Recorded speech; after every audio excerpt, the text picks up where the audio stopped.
Good evening, ladies and gentlemen. It is 5:30, and I will call this regular meeting of the Burnsville City Council to order.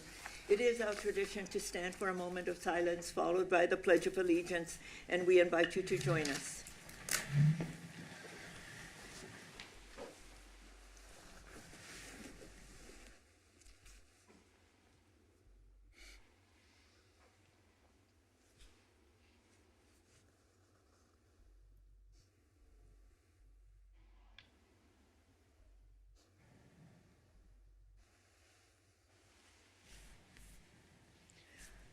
I pledge allegiance to the flag of the United States of America and to the republic for which it stands, one nation, under God, indivisible, with liberty and justice for all.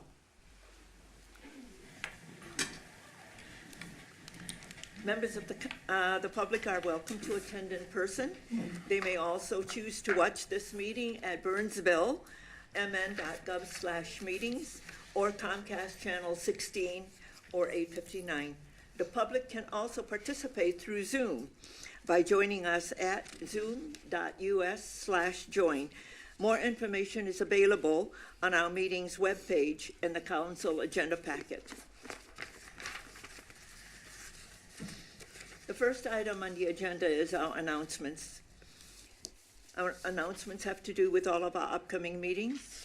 Regular council meetings are scheduled for Tuesday, February 4th at 5:30 p.m. In honor of the ultimate sacrifice, our three fallen heroes, Officer Paul Elmstrand, Officer Matt Ruge, and firefighter-paramedic Adam Finseth, made on February 18th, 2024, we will not hold our regular meeting on February 18th. We will pause to memorialize them and their extraordinary courage and selflessness and selfless sacrifice. The meeting is rescheduled for Tuesday, February 25th at 5:30 p.m. We have a work session that's scheduled for Tuesday, February 11th at 5:30 p.m. And we have a council off-site meeting Monday, February 3rd at 9 a.m. at the Ames Center. All meetings of the City Council are held here in the chambers unless I would announce a different location. The next item on the agenda is citizens' comments. This is the opportunity for anyone that would like to address the council on an item that is not on the printed agenda and not an application form that will be coming before us at a future date. And I see that we have two who have signed up to speak this evening. And so we will go with Mrs. Teresa Sivertson. I hope I pronounced it correctly. That's okay. I'm actually Betsy Sturm, and I'm going to go in front of Teresa. Ah, okay. Teresa Sievertson, yes. Yeah.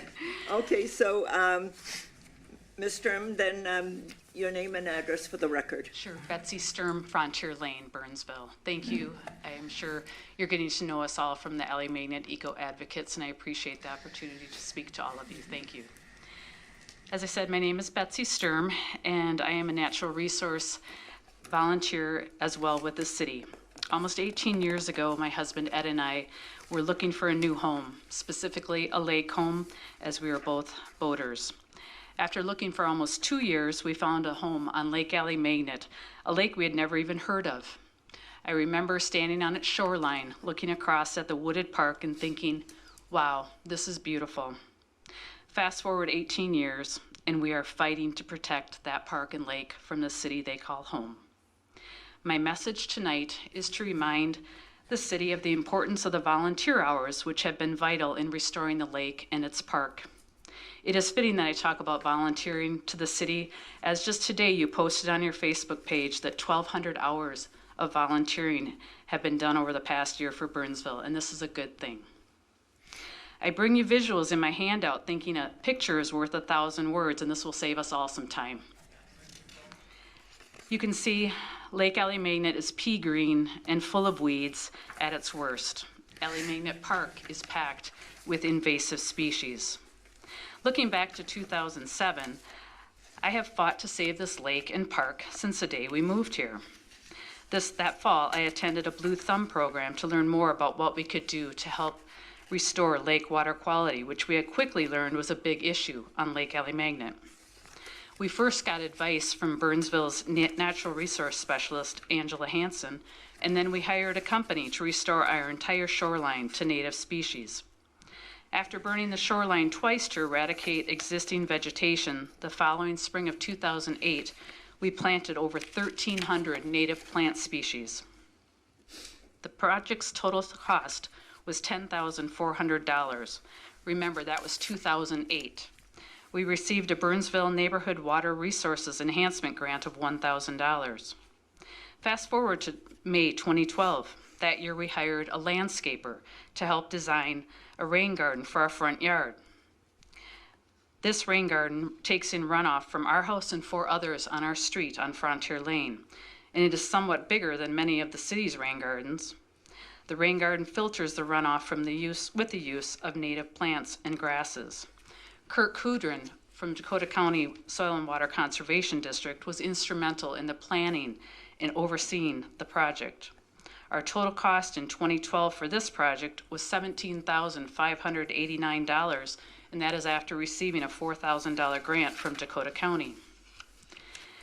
In 2010, Ed was asked to be on the Lake Association board, and it's important to remember that the Alley Magnet Lake Association has been doing ongoing volunteer work for the city for decades. One of the projects being done is cutting lake weeds so that boats can even be used on the lakes. There were times the boat propeller would stop and you'd have to put it in reverse and cut off the weeds that were on the motor. 2 resident boats would pull a steel cable along the bottom of the lake to cut the weeds back and forth across the length of the lake. Weeds would then float up and eventually land on the shores. Pictured on your handout is the dumpster that the association paid for to haul all the weeds away on a particularly bad year. The other picture is our daughter swimming in the middle of Lake Magnet, full of weeds. Probably over 60 hours a year was spent cleaning up the lake. That doesn't include raking in everything that floated on your own property. In 2018, I started the Buckthorn Battle, which became an annual event. This past October, we had a record-setting year with 17 different volunteers cutting over 2 Saturdays and clocking in 71 hours of cutting buckthorn. For those of you who don't know what buckthorn is, it's an invasive species that can grow, it's a shrub tree that can grow as high as 30 feet high. It's named after its nasty thorns that can rip your shirt or cut your hands. The reason it's so important to get rid of buckthorn is that it shades out the native understory plants that are vital for providing stability to the shorelines by preventing erosion. When cutting buckthorn, the city only allows us to use our own hand loppers and hand saws. Nothing power, nothing gas-powered or electric. It is back-breaking work. For 6 years, our group has provided the city with a service that contractors who use power tools are paid $65 or more to do. My records show that in the last 6 years, we have cut at a minimum of 405 hours, basically about $26,000 of volunteer work. Don't get me wrong, I'm happy to volunteer. I choose to do so. I speak for all of us when I say we do this not only because we are civic-minded, but we care about our park and our lake. We are working to restore the lake and make the park more beautiful and creature-friendly. I could go on about volunteering for a long time, but I will not. I think you get it. We have volunteered a ton for this lake. We have invested our own money for this lake. We have spent hours restoring the park, a park that I would enjoy walking with each of you. Have you seen exactly where pickleball would go? Have you seen the large ravine that runoff would flow down? Have you seen the lake in the middle of a hot summer when there is no breeze to move the stagnant green water? I invite all of you to join me on a walk through the park, my park, or a boat ride on the lake anytime. I understand you can't intimately know every park like I and others here know Alley Magnet. After listing all the hours that the city has received from myself and many in this room for the good of the park and the lake, I ask you, how many hours have you invested in your decision to propose pickleball at Alley Magnet Park? We have asked for many records from the city proving that you are doing due diligence by looking at all alternatives, including settings outside of our parks, like city-owned properties, empty warehouses, the Burnsville Mall that continues to empty before our eyes. We want those answers. I know you have heard a lot from our group, the Alemanian Eco Advocates. I love our name because I was a social worker, and I will always be an advocate for those who cannot advocate for themselves. I will advocate for the lake, the park, the animals, and the birds of the habitat that are Alemagnet. I propose that you as city stewards should advocate as well for your city's residents. This would include those who reside on city-owned leased property within the park, the hospice house as some call it, the lodge at Summit Oaks that lies only 1,000 short feet from the proposed pickleball site is home to people that are on hospice, have dementia or TBI at diagnoses, or need other care. As a volunteer for the City of Burnsville Natural Resources, I end with this quote that I often put on my buckthorn battle invitations. It is a favorite of mine from Margaret Mead. Never doubt that a small group of thoughtful, committed citizens, individuals, can change the world. In fact, it is the only thing that ever has. I am that thoughtful, committed citizen. I am surrounded by our group that is here to change our corner of the world, Alemagnet. I hope you will be thoughtful as you consider your decisions that will impact many, many without an advocate. Thank you. Thank you. Next, Mrs. Sivertson. Yes. Hello, my name is Teresa Sivertson. Welcome. I'm appreciative of being here in front of you, our Honorable Mayor, and the City Council. I am a 3-year resident of Burnsville and Lake Alemagnet. And like Betsy, we looked for 2 years intentionally on Lake Alemagnet to make that our home. I am also a buckthorn battle volunteer. I'll cover 3 topics tonight concerning pickleball noise specifically. First, a comparison of Burnsville and its desire for a pickleball complex. Secondly, noise experience I have around Alemagnet, plus what experts say about noise, and additional considerations for your thoughts. Page 1 on my document shows that when I compare Burnsville to 4 other cities, no courts are located lakeside for pickleball. There is no noise ordinance currently in Burnsville, nor is there a community center, which I saw many comments in the Confluence website about that desire. Noise is your second criteria for consideration on the pickleball site, and I am focusing on that for that reason. So I'd like to call your attention to the 4th page in your document, which is a GIS document. And the question on the page is, or the statement on the page is, does noise travel? My response to that is, yeah, you betcha. Yeah. We would say that in Minnesota, and we would say that here in Alemagnet. I tried my best to convey noise as a visual depiction rather than just statements or information that otherwise is harder to understand. I stood and realized on December 7th, when walking my dog, that I could hear the noise from Echo Park Elementary, approximately 1,500 feet from where the school was located. I also measured the distance from the proposed pickleball park to my home on Lake Alemagnet, and that coincidentally is also 1,500 feet. I can hear the ball games. I can hear the dog park. I cannot see them. I can hear when people are fishing and playing music, and I can tell that that music, when it is in Spanish, it comes across the lake to me in Spanish. 1,500 feet is 3/10 of a mile. I'd like to compare this to a statement that was made in the December 2nd Parks Commission meeting, where a city employee made a reference about pickleball being acceptable at a distance of 500 feet. If I can hear noises in this neighborhood surrounding Lake Alemagnet and its park at 1,500 feet, we need to ask ourselves the question of if that general number of 500 feet is applicable to this site. Then I thought to myself, well, maybe my experience is atypical. I should confirm with a couple of neighbors if they can hear the noise from the park.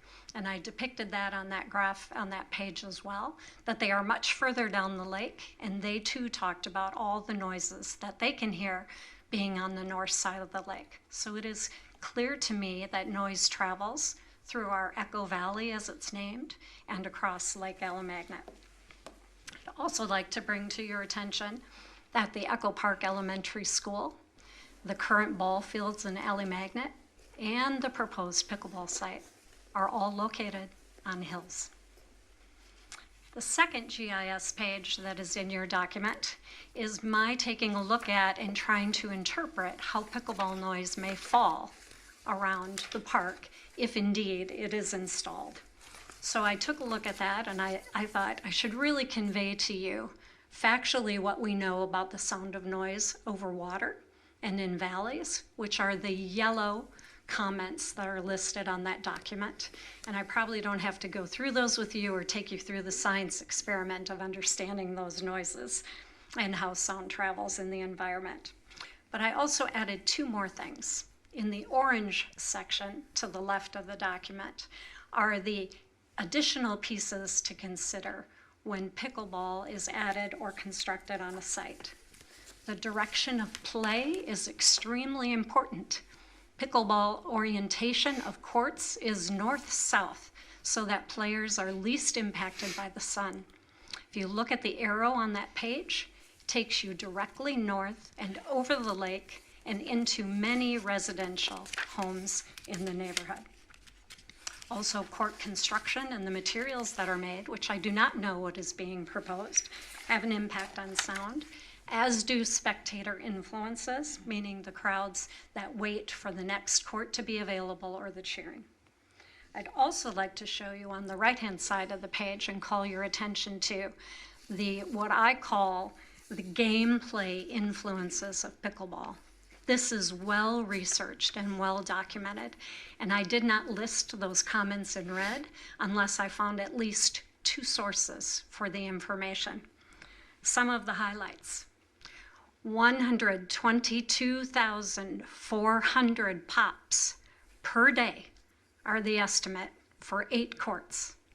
I'll say that number again, 122,400 pops per day. At maximum sensitivity of human hearing is where you hear that pickleball pop.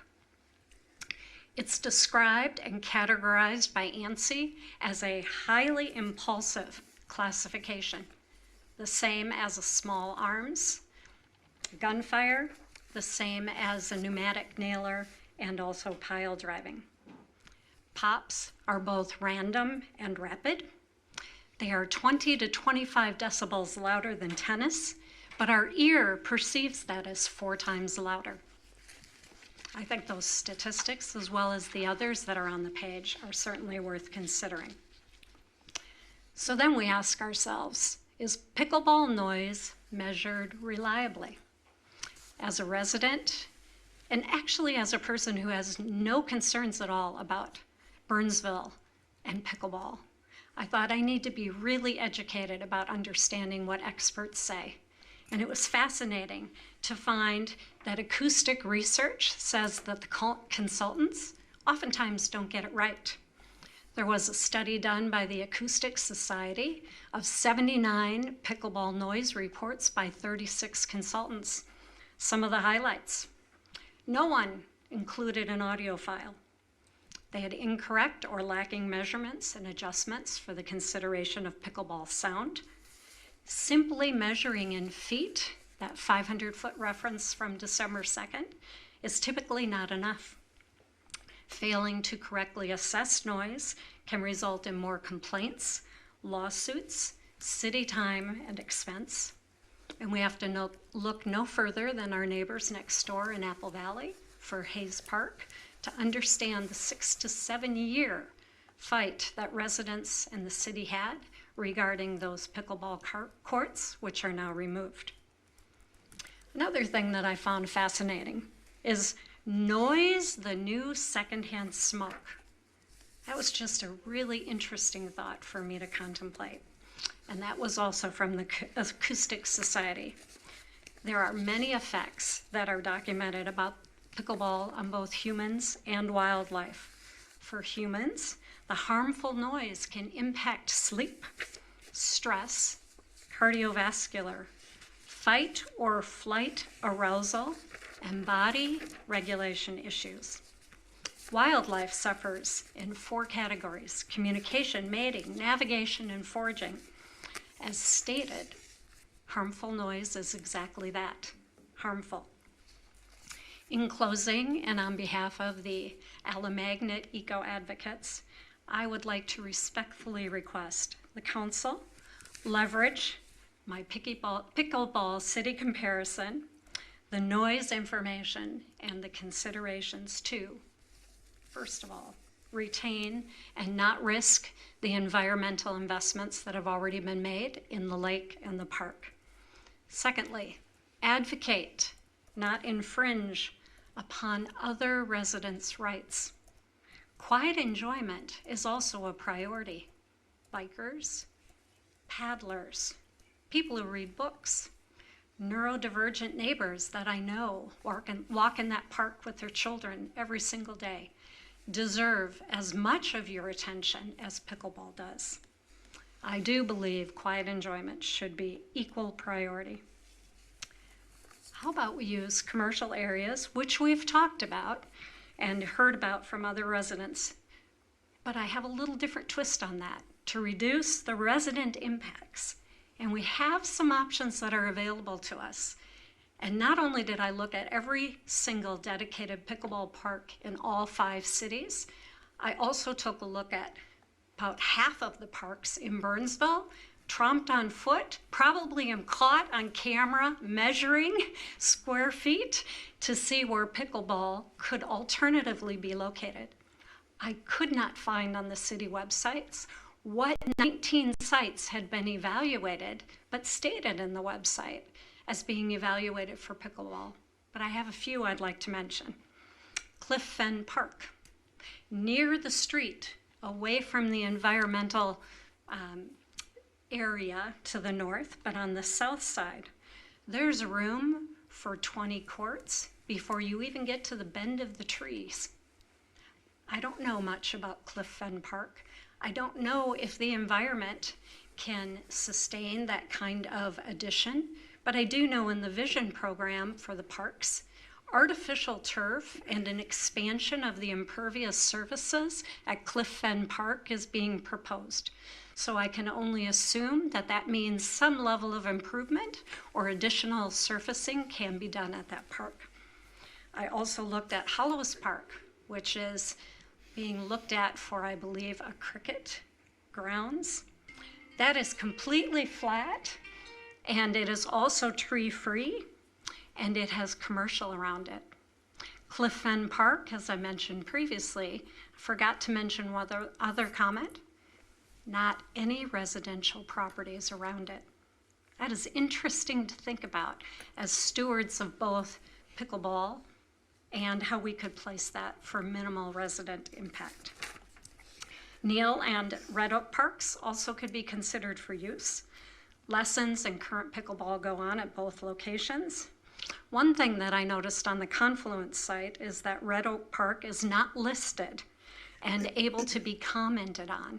And the question comes to my mind, would the current users at Red Oak Park, should they be, formally surveyed to understand if they would prefer expansion at that park and being able to have things like tournaments all in one location?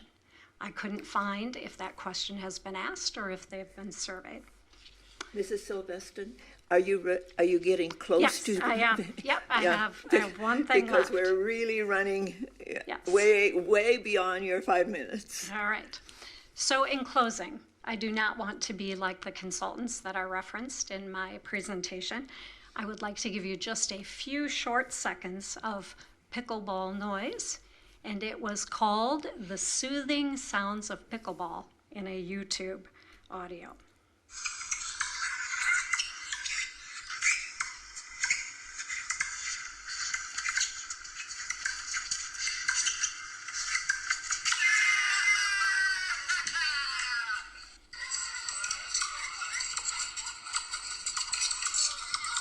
I think we get it. Yes. Thank you for indulging me this evening.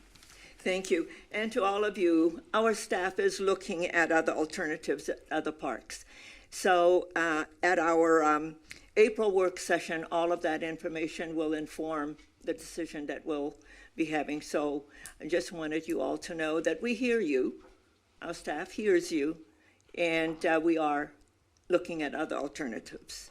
So along with all the other things that they continue to do to help with Alamagnet Lake. So, but it will be in our April work session when that information will come before us. Thank you so much for coming in. We appreciate your advocacy and your dedication to the lake and to the environment around Alamagnet Park. Thank you so much. We now will move on to additions to the final agenda, and that is for emergency items only. City Manager Lindberg, any emergency items? Nothing from staff, Mayor. Members of the council? Okay. The next item is the consent agenda. All items in the consent agenda are considered to be routine and will be enacted by one motion. However, an item on the consent agenda can be removed for a separate discussion and vote. City Manager Lindberg, does staff have anything to pull? Nothing from staff, Mayor. Members of the council? Council members, I would like to pull 4Q. May I have a motion to adopt the balance of the consent agenda? So moved. Second. There's a motion and a second. All in favor, please say aye. Aye. Aye. Opposed, say nay. And the motion carries. 4Q is the resolution to accept donations to fund public safety teams' participation in conferences at the memorial services at the National Memorial in Washington, D.C. and Emmitsburg, Maryland. Now, I pulled this item so that I could introduce to you the members of the board of the Burnsville Police and Fire Foundation who are here this evening, because they have written a check with all of the work that has been done to raise this money of $135,000 to help our employees go to Washington, D.C. and Emmitsburg, Maryland. And if I could, President Bill Perrin of the Burnsville Foundation, Mr.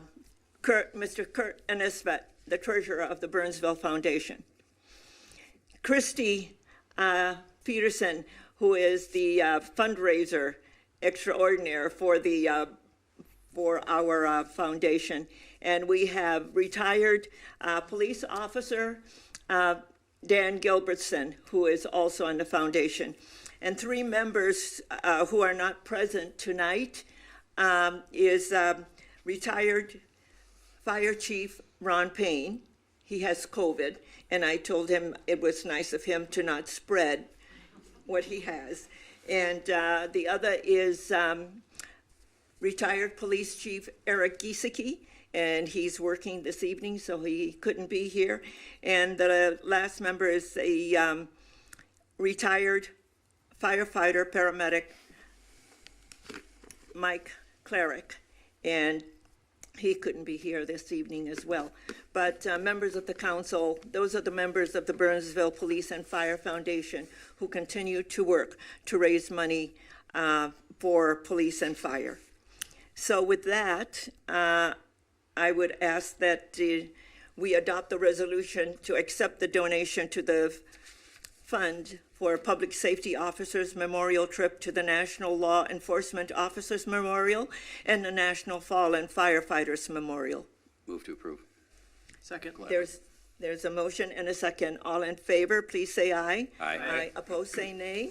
And the motion carries. Mr. Enesvet, you wanted to make a few remarks? I just wanted to say that our fine mayor is also a member of the board. Thank you. Thank you. Okay. Yes, and to all of you, thank you so much. Okay. And now we will move on to the regular agenda. And the first item on the regular agenda is the meeting of the Economic Development Authority. And I will now recess the Burnsville City Council meeting so the Economic Development Authority meeting can convene. Thank you, Madam Mayor, and good evening. I call the Economic Development Authority meeting to order. Would the clerk please note that all commissioners are present? Item number 1, are there any additions to the final agenda? Seeing none, I will move on. Item number 2 is our annual election of officers. Do we have any nominations for this year's slate?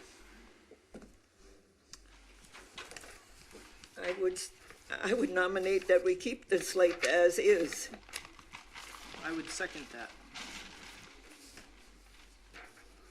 Any other nominations? Seeing none, I might have a motion to adopt the resolution of the slate of officers. Move to approve. Second. Well, we have to vote on this. Now we vote on it. Okay, motion by the commissioners to vote. Actually, I changed my mind. Yeah. I got confused, Vince.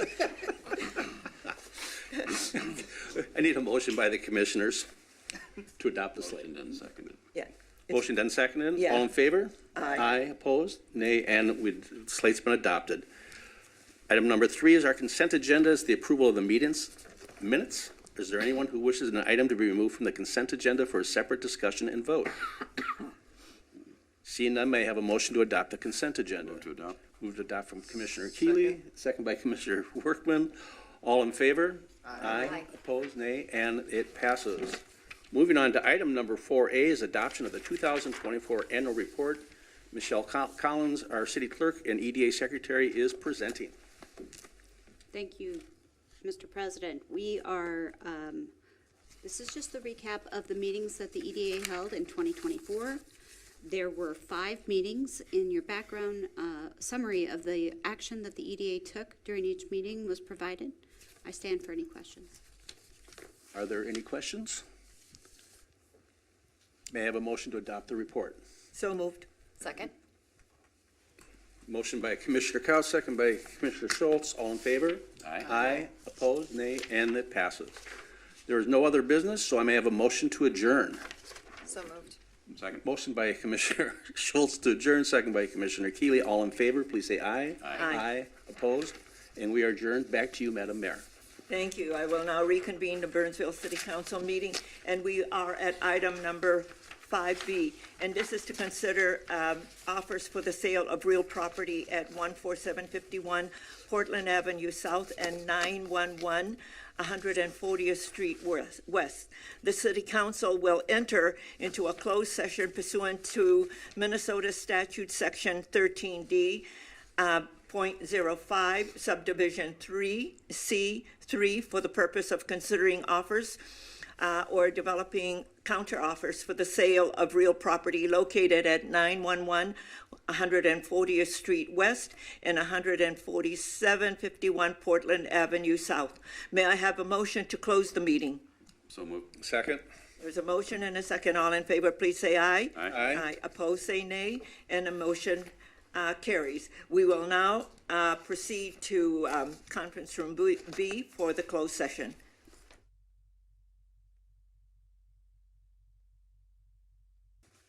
We're on the air, guys. It is now 6:35 p.m., and I will reconvene the Burnsville City Council meeting. Members of the council, there are no other items to come before the body this evening, and a motion to adjourn is in order. Move to adjourn. Second. There's a motion and a second. All in favor, please say aye. Aye. Opposed, say nay, and the motion carries. Good night, and thank you for being with us.